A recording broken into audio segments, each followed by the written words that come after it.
हारे का सहारा बाबा श्याम हमारा। भारत की धरती पर अनेक देवस्थान हैं, पर कुछ स्थान केवल आस्था नहीं बल्कि जीवन का सहारा बन जाते हैं। राजस्थान के सीकर जिले में स्थित खाटू श्याम जी ऐसा ही एक धाम है जहां से निकला एक वाक्य करोड़ों दिलों की धड़कन बन गया। हारे का सहारा बाबा श्याम हमारा। यह केवल नारा नहीं बल्कि उन लोगों की जीवन कथा है जो हार कर भी उम्मीद नहीं हारते। अध्याय 1। कौन है खाटू श्याम जी? खाटू श्याम जी को महाभारत के महान योद्धा बर्बरीक के रूप में जाना जाता है। वे भीम के पौत्र और घटोत्कच के पुत्र थे। बर्बरीक को 3 अमोघ बाणों का वरदान प्राप्त था जिनसे वे किसी भी युद्ध का परिणाम बदल सकते थे। जब महाभारत का युद्ध आरंभ होने वाला था तब बर्बरीक ने युद्ध देखने और धर्म का साथ देने की इच्छा प्रकट की। श्री कृष्ण ने उनसे परीक्षा ली और उनके दान, वचन और त्याग को परखा। अंततः लोक कल्याण हेतु बर्बरीक ने स्वयं का शीश दान कर दिया। श्री कृष्ण ने वरदान दिया कि कलयुग में तुम मेरे नाम से नहीं बल्कि श्याम नाम से पूजे जाओगे और हारे हुए लोगों के सहारा बनोगे। अध्याय 2।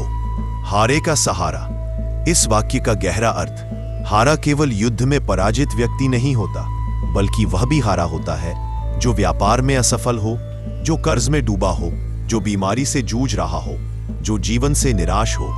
खाटू श्याम जी की विशेषता यही है कि वे सफल लोगों के नहीं बल्कि टूटे हुए मन वालों के देवता माने जाते हैं। यही कारण है कि आम जन, विशेषकर व्यापारी और श्रमिक वर्ग, उन्हें अपना सबसे निकट मानते हैं। अध्याय 3। मारवाड़ी समाज और श्याम बाबा का विशेष संबंध। मारवाड़ी समाज का इतिहास व्यापार, जोखिम और संघर्ष से जुड़ा रहा है। पुराने समय में न बैंक थे, न बीमा था, न सरकारी सुरक्षा। व्यापारी अपने साहस, ईमान और ईश्वर के भरोसे ही व्यापार करता था। ऐसे में खाटू श्याम जी उनके आर्थिक और मानसिक सहारे बने।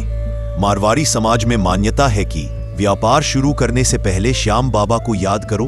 नुकसान हो जाए तो दोष किस्मत को नहीं, बाबा की परीक्षा को मानो। लाभ हो तो घमंड नहीं, बाबा का प्रसाद समझो। यही सोच श्याम भक्ति को पीढ़ियों से जोड़ती आई है। अध्याय 4। खाटू धाम का इतिहास और प्राकट्य कथा। मान्यता है कि बर्बरीक का शीश खाटू क्षेत्र में धरती में समाया। कई वर्षों बाद एक गाय उस स्थान पर प्रतिदिन दूध चढ़ाने लगी। जब भूमि की खुदाई हुई तो दिव्य शीश प्रकट हुआ। उस समय के राजा ने स्वप्न में बाबा श्याम को देखा और मंदिर निर्माण कराया। तभी से खाटू श्याम जी का मंदिर आस्था का केंद्र बन गया। यह कथा लोगों के मन में यह विश्वास पैदा करती है कि जहां सच्ची आस्था हो वहां ईश्वर स्वयं प्रकट होते हैं। अध्याय 5। फाल्गुन मेला, आस्था का महासंगम। हर वर्ष फाल्गुन मास में लगने वाला खाटू श्याम मेला भारत के सबसे बड़े धार्मिक मेलों में से एक है। लाखों श्रद्धालु पैदल यात्रा करते हैं, नकरे पांव आते हैं, भजन कीर्तन करते हुए बाबा के जयकारे लगाते हैं। यह मेला केवल धार्मिक आयोजन नहीं बल्कि सामूहिक विश्वास और अनुशासन का प्रतीक है। यहां अमीर गरीब, जाति धर्म का भेद मिट जाता है। अध्याय 6। मनोवैज्ञानिक और सामाजिक दृष्टिकोण। जब कोई व्यक्ति जीवन में पूरी तरह टूट जाता है तब उसे किसी ऐसे सहारे की आवश्यकता होती है जो उसे फिर खड़ा कर सके। श्याम बाबा की भक्ति व्यक्ति को आशा देती है, आत्मविश्वास लौटाती है, असफलता को अंत नहीं प्रक्रिया मानना सिखाती है।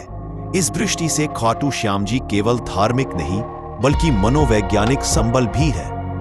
अध्याय 7। चमत्कार या विश्वास। कई लोग खाटू श्याम जी से जुड़े चमत्कारों की कथाएं सुनाते हैं। डूबता व्यापार संभल गया, असाध्य रोग ठीक हो गया, बिगड़े रिश्ते सुधर गए। तर्क कहता है यह विश्वास की शक्ति है, आस्था कहती है यह बाबा की कृपा है।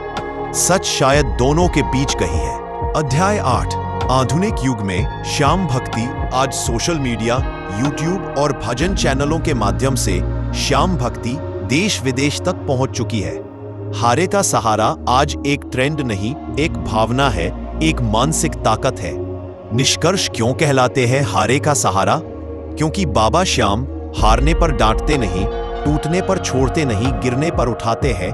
इसलिए जब संसार साथ छोड़ देता है तब भक्त के मुख से यही निकलता है, हारे का सहारा बाबा श्याम हमारा। यदि यह डॉक्यूमेंट्री आपके मन को छू गई हो तो इसे साझा करें और चैनल को सब्सक्राइब जरूर करें। लिखें जय श्री श्याम।